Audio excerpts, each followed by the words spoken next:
Quando as regras mudam e a competição fica acirrada, os engenheiros precisam encontrar soluções criativas e nem sempre novas para superar os oponentes na pista.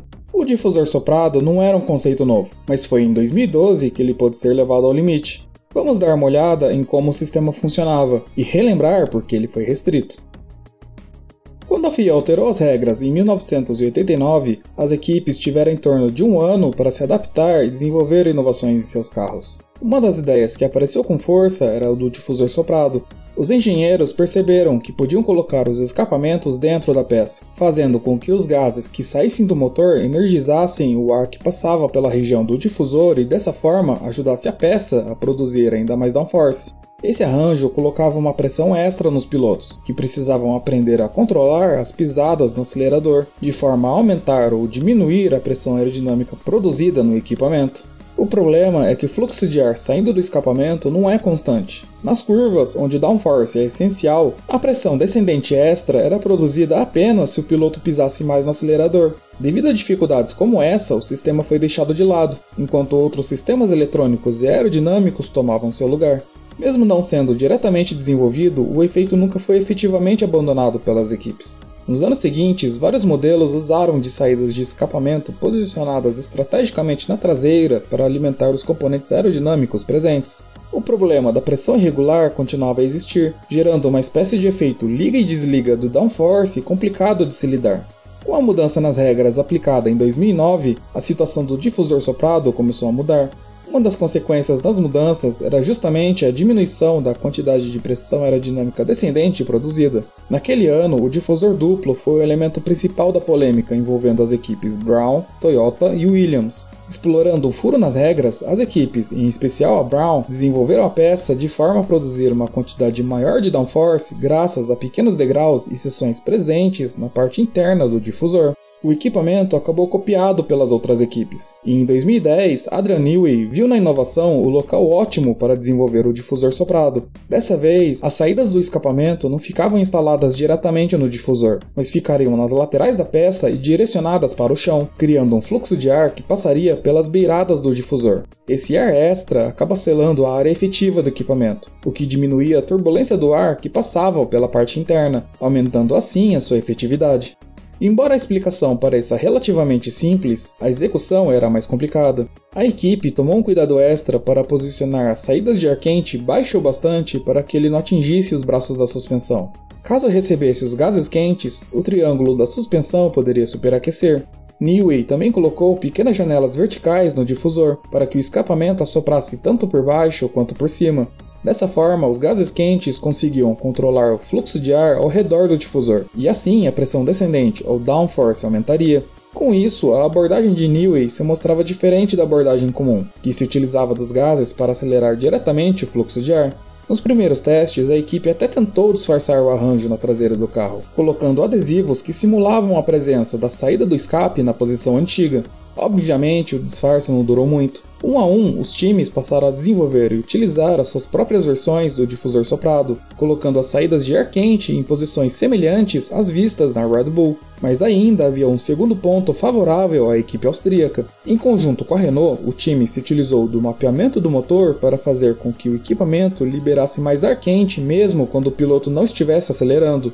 Manipulando o mapeamento, a equipe e a própria Renault foram capazes de produzir uma corrente de gases quentes saindo do escapamento, mesmo quando o piloto não estava acelerando. Esse sistema já era usado em carros de rally para evitar o turbolag, e na Fórmula 1 ele serviria para manter a vedação do difusor constante, eliminando a dependência da peça aos momentos em que o piloto acelerava.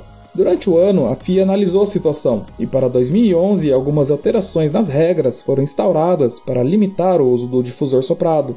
Com a mudança na posição da saída do escapamento, as equipes começaram a direcionar seus esforços para a peça. McLaren e Lotus instalaram a saída do escapamento por dentro do sidepod, com a equipe de Woking direcionando o ar quente para a lateral do assoalho. A ideia era isolar o ar que passava por baixo do carro. O problema era que o escapamento era rígido demais, e o calor produzido superaquecia o assoalho mais flexível. A Lotus esticou a saída da exaustão até a frente do assoalho, com os gases passando também pelas laterais. A ideia funcionava, mas caiu em desuso com o avanço das concorrentes. A Red Bull de Adrian Newey foi novamente a equipe a ser copiada pelo resto do grid. O time produziu escapamentos largos e baixos o bastante para serem posicionados entre a lateral dos pneus e a parede externa do difusor.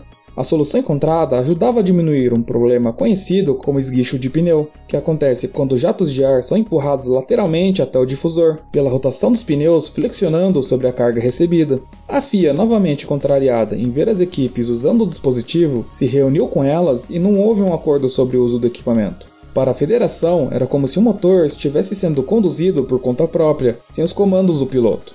No fim das contas, a FIA autorizou o uso do chamado sopro frio, que funciona com o motor cortando o combustível e a faísca de ignição enquanto permite que o ar atravesse o sistema. Dessa forma, o motor vira uma espécie de bomba de ar, literalmente soprando o difusor. Nos últimos meses da temporada, algumas equipes foram além do difusor de sopro frio e criaram o chamado sopro quente, que funcionava de forma semelhante. A principal diferença estava no fato de que o motor liberava uma pequena quantidade de combustível sem queimar até o escapamento. Como a peça permanecia com altas temperaturas, o combustível queimava e produzia ar quente para alimentar o difusor ainda mais. Como o processo envolvia retardar a ignição e manipular o torque produzido, as equipes usavam o sistema com moderação, já que ele aumentava consideravelmente a temperatura do escape e era capaz de diminuir a vida útil do motor. No fim de 2011, as regras foram novamente alteradas e todo o sistema de escape direcionado no difusor, bem como o difusor duplo, foram banidos. A saída de escapamento também foi reposicionada, ficando longe do difusor, mas isso definitivamente não foi suficiente para impedir os engenheiros. Eles logo perceberam que poderiam se utilizar do efeito Coanda para ter os mesmos resultados. O efeito Coanda é a tendência no qual um fluido em jato corre por uma superfície curva devido à sua viscosidade. O ar, que é um fluido, segue a carenagem do carro quando ele está em alta velocidade, e por isso ele pode ser direcionado para onde o engenheiro desejar. Com a saída do escapamento longe do difusor, bastava o projeto direcionar os gases pela carenagem até o assoalho. De lá, o ar seguia até as laterais do assoalho ou até o difusor, funcionando exatamente como era antes das proibições. Os mesmos problemas anteriores relacionados ao superaquecimento permaneciam existindo, o que forçava as equipes a instalar isolantes térmicos e outras soluções para não cozinhar a traseira do carro. Um efeito secundário era o som que os carros produziam quando diminuíam as marchas, e ele era no mínimo desagradável.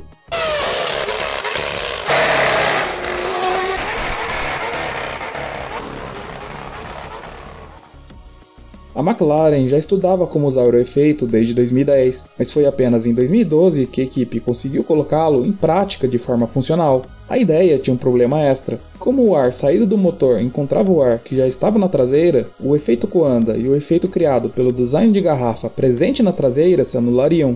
As equipes desenvolveram suas formas de contornar o problema, e logo o grid todo estaria novamente usando o sistema com diferentes graus de sucesso. O efeito permaneceu sendo explorado até 2013, quando apenas a Red Bull, Lotus e Sauber souberam otimizar a carenagem de forma a utilizar o efeito Coanda efetivamente. Em 2014, as mudanças nas regras focadas principalmente nos motores forçaram as equipes a direcionar o escapamento para uma saída única, selando de vez o fim dos difusores soprados.